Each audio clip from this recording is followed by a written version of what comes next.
On Wednesday evening, the champagne bubbles tickle my nose as I stand frozen in my sister's living room. Jessica's words echo in my ears, impossible to process. And Mom and Dad have officially transferred the house to me. The crystal flute slips from my fingers. Time slows as it tumbles toward the hardwood floor Jessica had insisted on refinishing last month. The crash silences the room, all eyes turning to me, as the champagne spreads across the floor like spilled secrets. Jessica, her hand protectively cradling her barely visible pregnancy, stares at me with a mixture of annoyance and triumph. Her boyfriend nods approvingly beside her while my parents suddenly find the ceiling fascinating. My face drains of color, my lips parting but finding no words. The room spins slightly as I struggle to understand what Jessica just announced so proudly, as if stealing my future deserved applause. What do you mean, transferred? My voice emerges barely audible, unfamiliar even to my own ears. The deed is in my name. The deed is in my name. Jessica laughs, the sound dismissive and sharp. Oh, that was just temporary. For the paperwork. Mom jumps in, moving toward me with her hands fluttering nervously. You're still young, Emmy. You'll buy another one. Jessica needs stability for the baby. My gaze locks onto the mantel where framed mortgage papers sit prominently displayed. My mortgage. The papers I signed after emptying my savings account to rescue my family from a foreclosure that now seems suspiciously convenient. For 11 years, I worked double shifts in Denver General's ICU.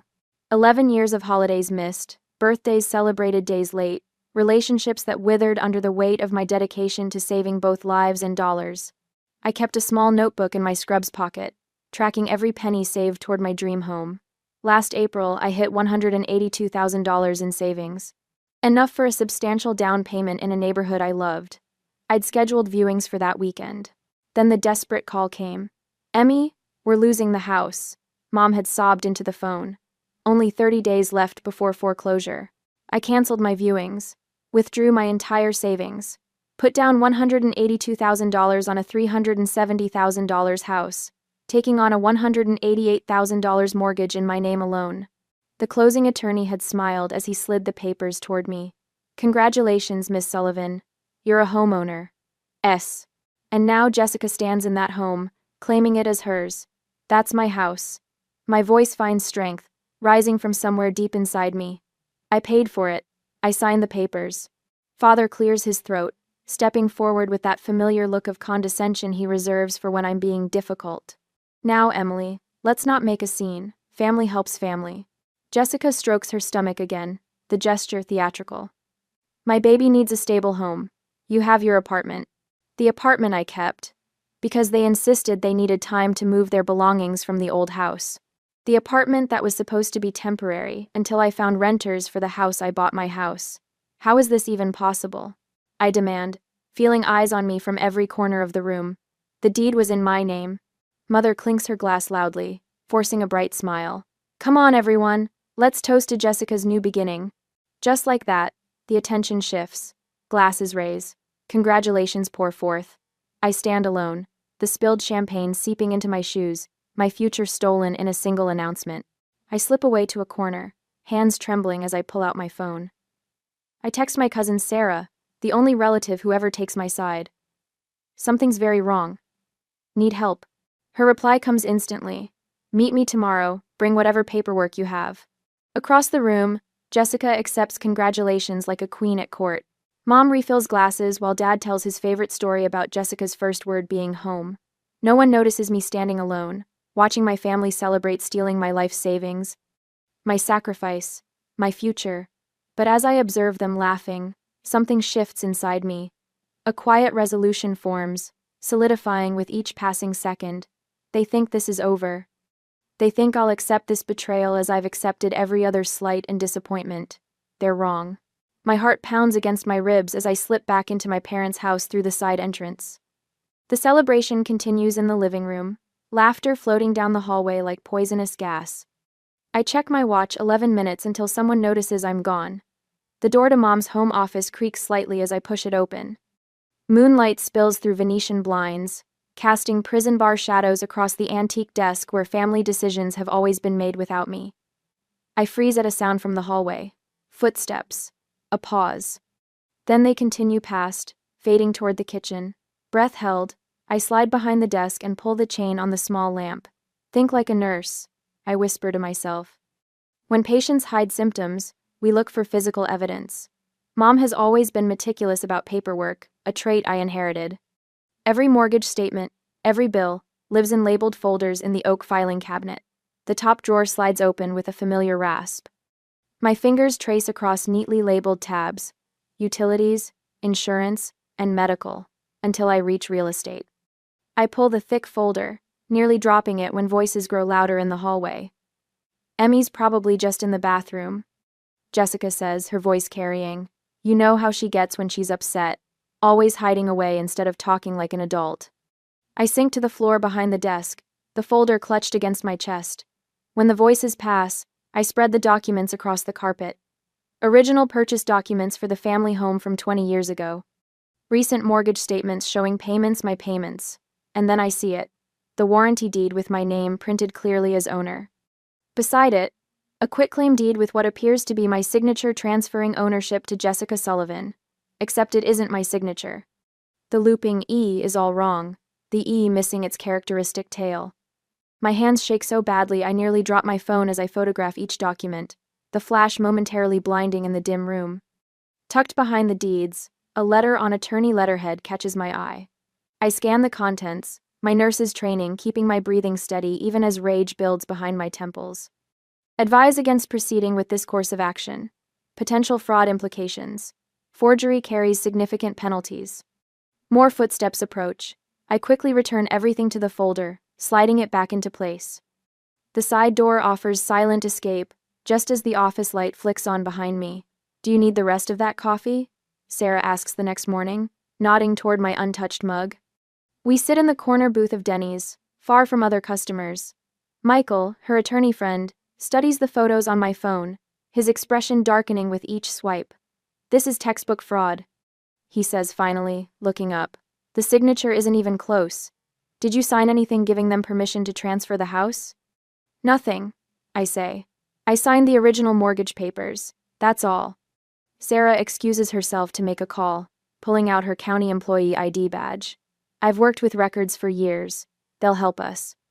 While she's gone, Michael explains the legal implications in terms that make my stomach turn. A quitclaim deed transfers whatever interest you have in the property to someone else. But this signature, he shakes his head. Sarah returns, her face flushed. The foreclosure notice on your parents' original house? Never existed.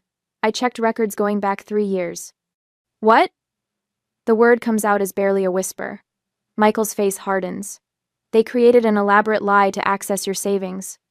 The truth crashes over me in waves. My mother's handwriting on notes attached to the forged documents. Jessica's name on every transfer paper. My father's passive signature as witness to the fraud. Your mother orchestrated this, Michael says quietly. Jessica benefits, but the planning. These are your mother's notes. Stay with me, Sarah offers, reaching across the table. My guest room is yours for as long as you need. I'll file emergency papers today to freeze the property status, Michael adds, refusing my offer to pay. We'll get your costs covered when we win. I will Manada. I have the papers to save. Back at the hospital that afternoon, my colleague Deborah appears at my locker with a casserole dish. The ICU team is behind you, Emmy, she says simply. My phone buzzes with a message from my father. Your mother is having chest pains from the stress. Is this what you want? Before I can process this, a text from Jessica appears. If you fight this, I'll make sure everyone knows what kind of sister you really are. The final blow comes that evening, a certified letter from my family's attorney threatening a countersuit for harassment and false claims. In Sarah's guest room, I stare at the ceiling as moonlight paints unfamiliar shadows. I still love them, I whisper to Sarah when she checks on me. How could they do this? She sits beside me on the bed, because they thought they could get away with it. Sleep evades me through the night. I trace the cracks in the ceiling with my eyes, my mind replaying every family dinner, every holiday, searching for signs I missed. When morning light finally streams through the window, a clarity settles over me like the calm after a code blue. I sit up, pulling my nurse's notebook from my bag. On a clean page, I write 3 words: evidence, strategy, justice. They don't get to take my future. I say to my reflection in Sarah's guest bathroom mirror. Not without a fight. What would be your first step if you discovered your family had stolen your house? Would you confront them directly or seek legal help first? Next week, the hospital lobby buzzes with the usual Monday morning chaos, visitors clutching coffee cups, staff hurrying between departments, the squeak of wheelchairs against polished floors. I'm reviewing a patient chart at the nurse's station when Deborah taps my shoulder, her expression tense. Emily, she whispers, your mother and sister are in the lobby. Security called up. My stomach drops. After 3 days of ignored calls and texts, they've brought the battle to my workplace. I hand the chart to Deborah and smooth my scrubs, steeling myself. The elevator doors open to reveal my mother dabbing theatrical tears with a tissue while Jessica stands beside her, one hand resting on her barely visible pregnancy, the other clutching an oversized purse. Several visitors have turned to watch the spectacle. Emmy. Mother wails when she spots me, voice carrying across the entire lobby. Why are you tearing our family apart? After all we've done for you. I approach them with measured steps, conscious of curious eyes following me. This isn't the place for this conversation. Jessica steps forward, both hands now cradling her stomach, face contorted in a mask of distress. The stress could harm the baby, Emily. Is that what you want? Please lower your voices, I say, noticing Carl from security hovering nearby. This is a hospital. We wouldn't have to come here if you'd answer our calls. Mother snaps, her tearful facade briefly slipping. Your father hasn't slept in days worrying about what you're doing to this family. A group of nurses from pediatrics slow their pace to observe the unfolding drama. 2 of my ICU colleagues stand near the coffee cart, watching with concern. This is exactly what they wanted to humiliate me, to make me cave under public pressure. I've asked you to leave, I say firmly. Not until you drop this ridiculous legal nonsense, Mother hisses, grabbing my wrist. Her fingers dig into my skin. Carl steps forward. Ladies, I need to ask you to leave. We can't have disruptions in the patient areas. My daughter works here, Mother protests, her voice rising again. I have every right. You have the right to schedule a visit during her break time, Carl interrupts, but causing a disturbance is against hospital policy. Jessica bursts into fresh tears. She's trying to steal my baby's home, after everything we've done for her. The absurdity of her claim almost makes me laugh. Carl guides them toward the exit as Mother continues her performance, loud enough for everyone to hear. Your sister needs that house, Emily. The baby needs stability. How could you be so selfish? The doors close behind them, but the damage is done. Whispers ripple through the lobby. I stand frozen until Nurse Wilson touches my elbow. Dr. Wilson wants to see you, she says quietly. I'll cover your patients. The walk to the hospital director's office feels endless. Colleagues avert their eyes or offer sympathetic smiles as I pass. My career has always been separate from my family drama until now. Dr. Wilson's assistant waves me directly into his office. I brace for the professional repercussions of having my family spectacle disrupt hospital operations. Emily, doctor, Wilson says, rising from behind his desk. His weathered face shows concern rather than displeasure. Sit down, please. I perch on the edge of a chair, hands clasped tightly in my lap. I apologize for the disturbance, sir. It won't happen again. That's not why I called you in. He sits across from me, leaning forward. Your family has been calling staff members, including me, with some concerning accusations. My face burns with humiliation. Of course they wouldn't stop at a public scene. They've called every department head, he continues. What can we do to support you? The question catches me completely off guard. Support. Me? Emily, you've been with us for 11 years. You're one of our most dedicated nurses. His voice softens. Family should protect, not exploit. You're family to us here. Something breaks inside me. After days of holding myself together, of presenting a calm face to the world while my family systematically destroys my life, the unexpected kindness shatters my control. Tears spill down my cheeks before I can stop them. I'm sorry, I whisper, fumbling for a tissue. Don't apologize. Doctor. Wilson pushes a box toward me. Take some time. Tell me what's happening. The story pours out of me the years of saving, the false foreclosure, the forged documents, the betrayal. Doctor. Wilson listens without interruption. his expression darkening. Take emergency leave, he says when I finish. With pay. I'll arrange coverage for your shifts. I can't ask for special treatment. You didn't ask, I offered. His tone brooks no argument. Take care of yourself first, Emily. The ICU will still be here when you're ready to return. Walking back to the nurse's station, I feel lighter somehow. My family has tried to isolate me, to make me doubt myself, but they've miscalculated.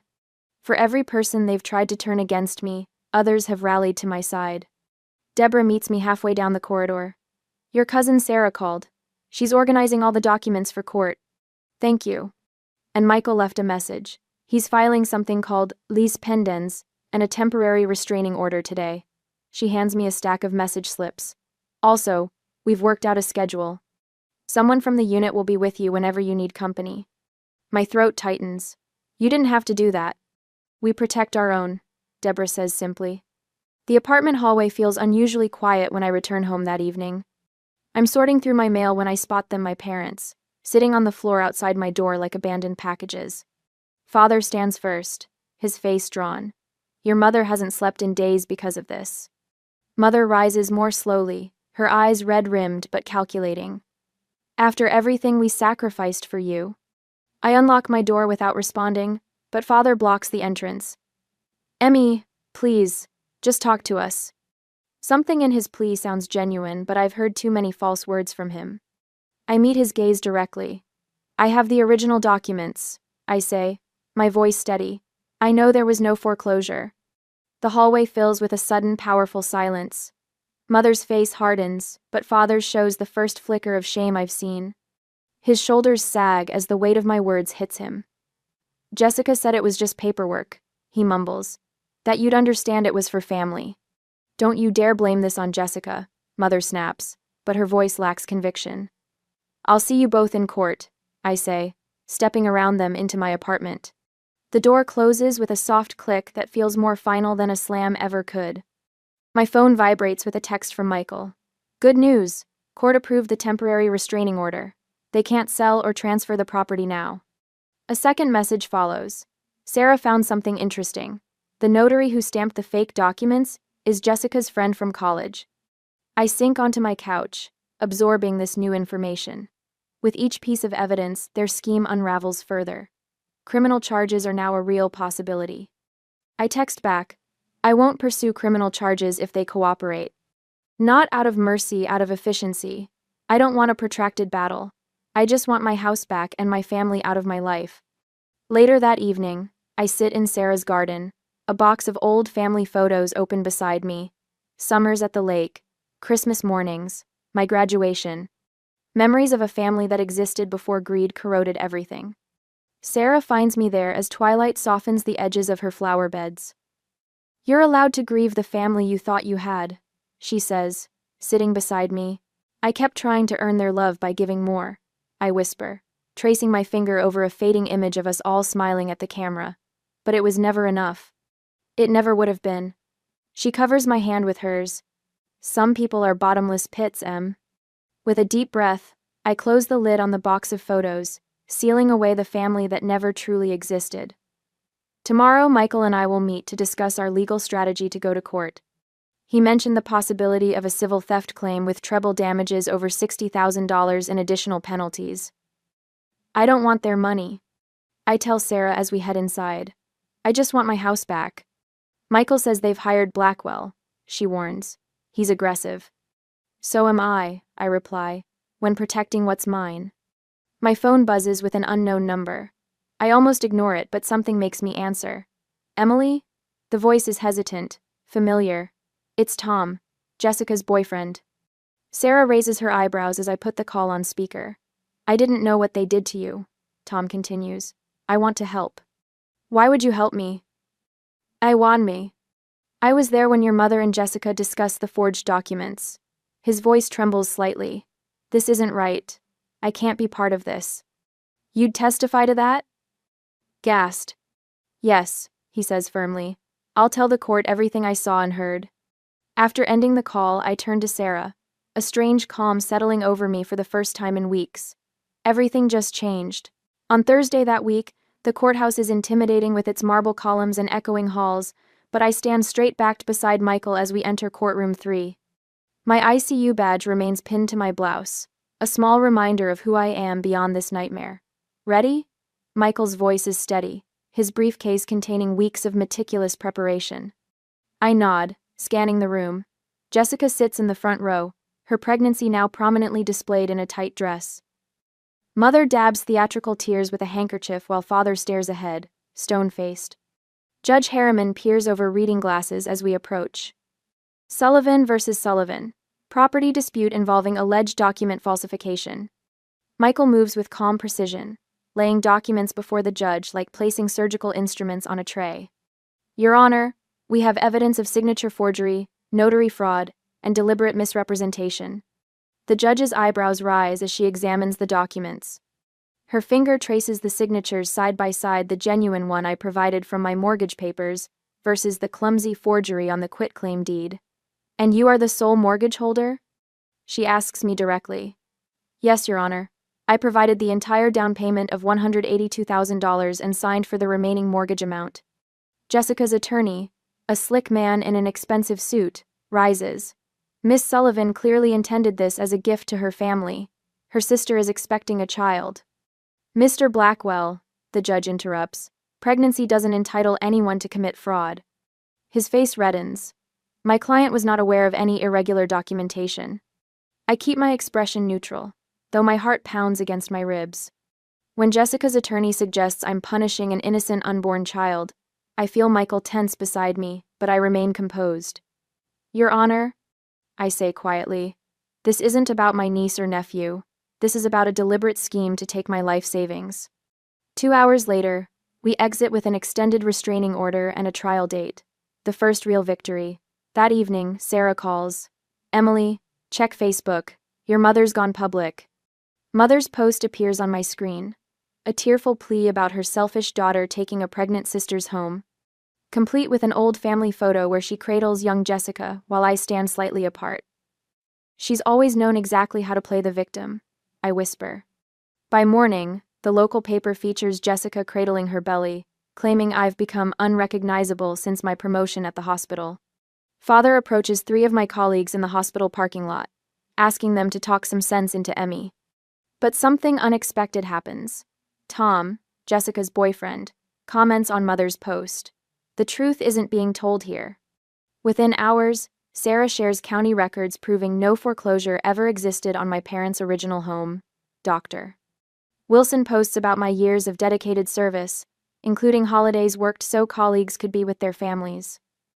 The community is listening, Michael says during our strategy call. People recognize integrity when they see it. The hospital issues a statement standing firmly behind me. The neighborhood association where the house is located reaches out, concerned about property values if fraudulent transfers are permitted. In the second hearing Monday next week, the bank officer testifies I was the sole applicant for the mortgage. Jessica's friend breaks down under questioning, admitting she stamped the notary seal without witnessing any signatures. During a recess, Father approaches me in the hallway, his shoulders slumped. Your mother went too far. I should have stopped this. For the first time, I see the weakness that allowed this to happen, not malice but cowardice. In the courthouse lobby, Jessica and Tom argue in heated whispers. When she grabs his arm, he pulls away sharply, walking toward the exit. My family begins to fracture. Mother stops appearing at hearings, sending only her attorney. Jessica hires separate legal representation from our parents. Their unified front crumbles under the weight of exposed lies. Michael delivers the news with quiet satisfaction. The judge's preliminary ruling favors your ownership claim. They have no legal standing. The house is yours. That afternoon, their attorney offers a settlement. Return the deed if I drop all claims. Not enough. Michael responds at my direction. Full ownership restoration and all legal fees paid by them. I'm washing hospital antiseptic from my hands that evening, when my phone buzzes. Jessica's name appears on the screen with a message that makes me freeze. We need to talk. Alone. I stare at those words, water still running over my fingers. After everything, the lies, the manipulation, the public smearing of my name, she wants to meet. The old Emily would have rushed to accommodate. The new Emily turns off the faucet, dries her hands methodically, and considers her response with the same care she gives critical patients. On Wednesday morning next week, the pounding at my door echoes through my apartment like thunder. I freeze, coffee mug halfway to my lips, recognizing the distinctive rhythm, 3 sharp raps, followed by a pause, then 2 more. Mom's signature knock. "Emmy, open up! We need to talk." Her voice carries through the door, loud enough for the entire floor to hear. I set my mug down carefully, breathing deeply the way Dr. Wilson taught me during our counseling sessions. The clock reads 7:14 a.m. Of course they'd come early, catching me before my shift. When I open the door, they surge forward like floodwaters. Mom's eyes are rimmed red, mascara smudged beneath them. Jessica stands slightly behind, one hand protectively cradling her belly, which seems to have doubled in size since I last saw her.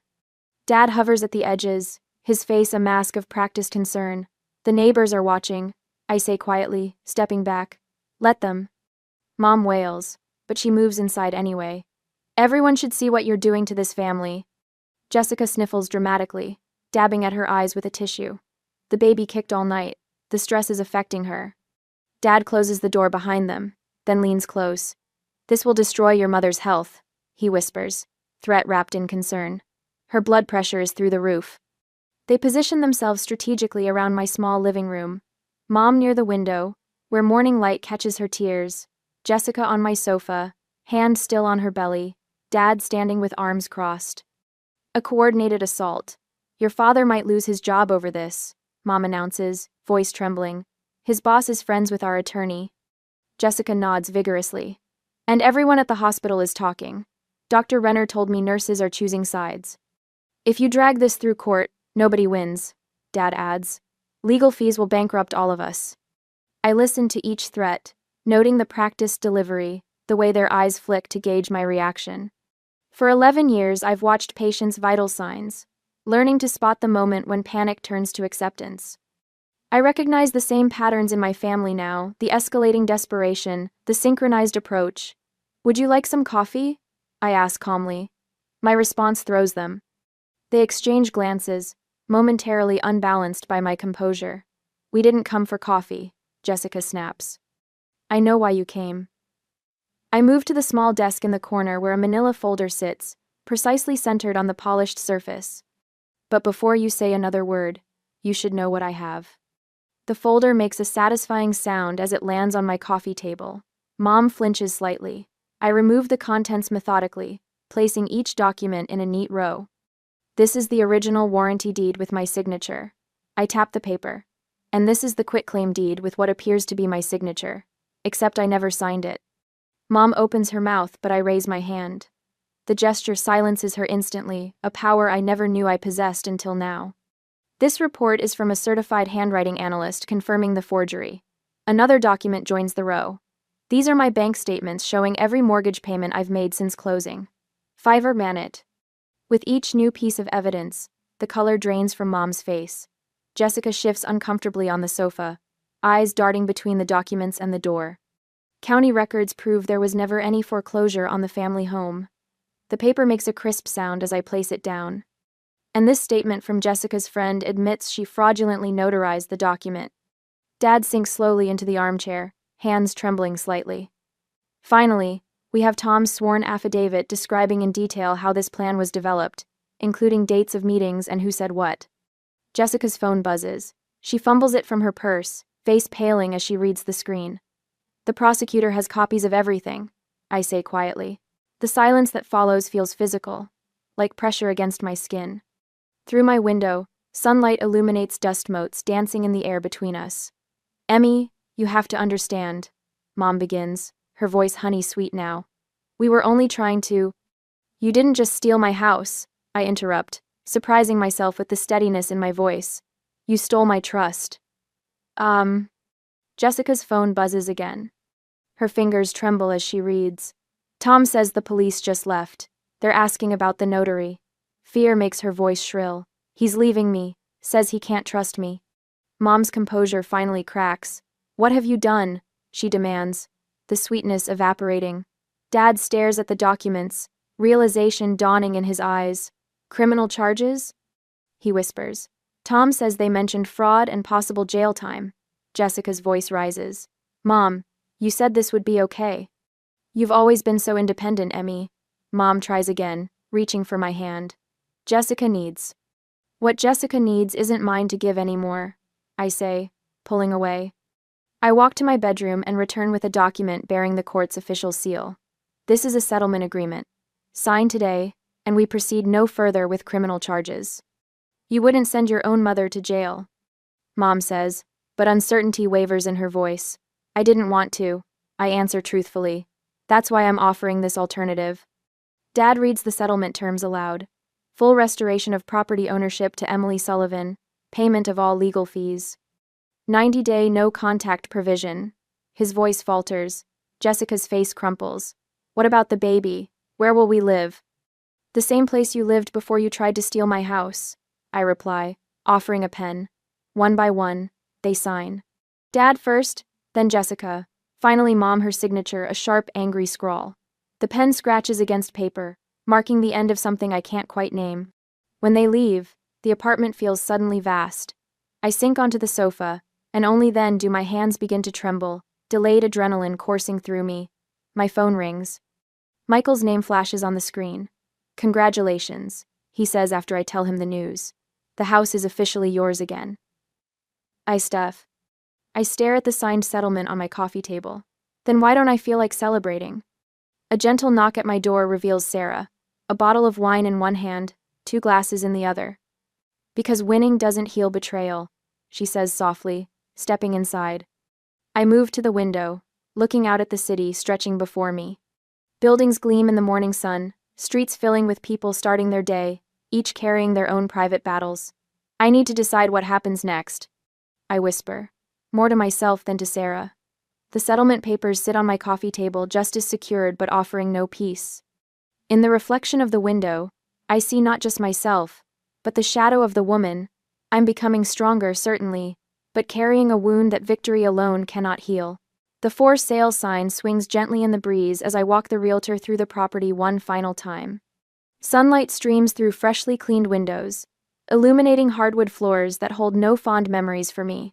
I never intended to live here. I explained to Marjorie, the silver-haired realtor who's handled everything with remarkable efficiency. The closing price of $395,000 will clear the mortgage and recover my savings. Her eyes crinkle with understanding. Sometimes the best investment is in your own peace of mind. 3 months after the legal battle ended, I'm signing papers on a charming $310,000 cottage in Greeley.